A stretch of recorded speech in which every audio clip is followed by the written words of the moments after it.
Just days after being relocated to a minimum security prison to serve his 50-month sentence, Sean Diddy Combs may have already gotten off on the wrong foot. According to a new report, the disgraced rapper has rubbed officials at FCI Fort Dix in New Jersey the wrong way after he was reportedly found with homemade alcohol, a banned substance. Sources with knowledge close to the situation said that just after settling into his new home behind bars in the Garden State, Diddy was busted with homemade alcohol, a prohibited substance. According to sources, the alcohol Diddy allegedly possessed was made from Fanta soda, sugar, and apples that inmates let ferment for 2 weeks. The reported mishap angered jail officials, who had planned to relocate him from his current unit, but later reversed their decision. Diddy wrote a letter to the judge, claiming he was pursuing a sober lifestyle.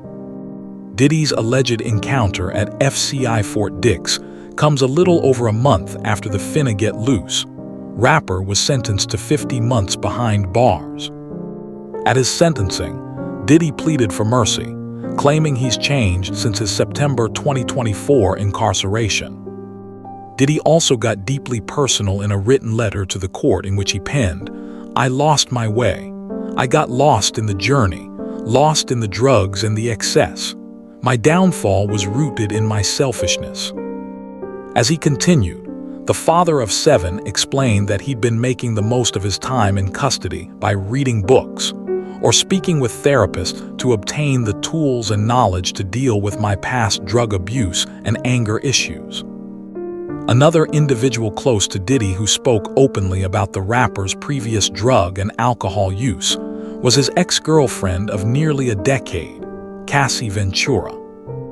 During the rapper's summer 2025 trial, the Me and You singer took the stand to recount horrifying details of her relationship with the Making the Band frontman, including the drug and alcohol-fueled sex parties Diddy dubbed freak-offs. While speaking with the court, Cassie recalled being forced to stay out for days at a time while also taking drugs and drinking. She said that her nights culminated with her having sex with a stranger, ultimately leaving her to feel disgusting and humiliated.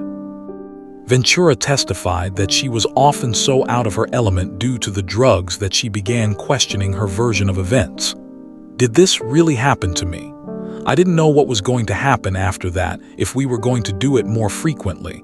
I said yes to more. I didn't want to make him upset or angry." Just days before news about Diddy's alleged run-in with Fort Dix prison guards began making its rounds, photos of the "Hello, Good Morning" star hanging out with former NBA star Sebastian Telfair were the talk of the town. The two men are reportedly the most famous faces in the New Jersey prison, as Telfair was drafted in the first round of the 2004 NBA draft and previously compared to LeBron James. He's serving a 6-month sentence for violating the conditions of his supervised release regarding a healthcare fraud case. The two New York City natives would naturally have much to talk about, as both are seeking pardons from President Donald Trump. Adding to his mounting list of personal and legal woes, a Florida man recently filed a sexual battery lawsuit against Diddy, according to News Nation. Jonathan Hay is accusing the rapper of assault and false imprisonment in damning court documents, getting candid in a separate interview where he claimed he was stonewalled and nobody listened. The police didn't do anything because, at the time, Sean Diddy Combs was untouchable, Hay said. Hay alleged that he was assaulted by the rapper in 2020 when he was hired to produce a song for the estate of Notorious B.I.G., and Diddy began touching himself while watching explicit videos on his phone. Hay claimed that after reporting the incident, the project he was hired for was canceled.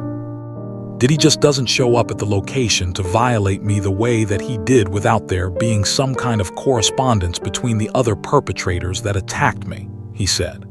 The ultimate betrayal, the ultimate violation as a man for another man to do that to me. And I went through severe depression where I was suicidal.